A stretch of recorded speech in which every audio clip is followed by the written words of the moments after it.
কি প্ল্যানিং, কি করছো?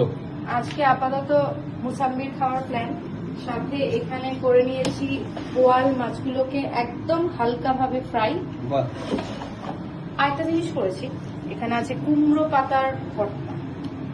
টেস্টি লাগছে না? হ্যাঁ এটা দারুণ হয়েছে, কিন্তু ওই দিনও খেয়েছিলাম না, খুব ভালো হয়েছিল। আরেকটা জিনিস আছে, বলো তো এটা কি?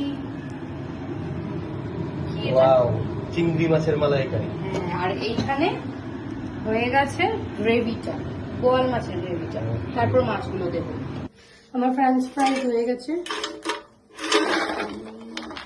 একদম ক্রিস্পি হয়েছে না?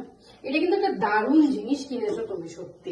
আমার অর্ধেক কাজ কমিয়ে দিয়েছো, ওই কড়াইয়ে নাড়ানো, তেল দেওয়া, অয়েল ফ্রি, যেহেতু হেলথে। মাছের মাংস রেসিপিটা কিন্তু আজকে দারুণ হবে। ট্যাংরা মাছ মূলো দিয়ে, মানে ট্যাংরা মাছগুলো আমি ভেজে নিচ্ছি। তো দেখা যাক ফাইনাল লুক পাপড়গুলো। ওয়াও, কি সুন্দর হয়েছে কৌশিক। সবচেয়ে টাফ কাজ আমার জন্য, যেটা আমি পারি না, আর মনে মনে তুমি পারো বলে তুমি করছো। আমার কাছে এটা টাফ, মানে এইগুলোকে বেছে রেখে তারপর ডাটাগুলোকে কাটা। কেমন লাগছে? কেমন লাগছে আমার?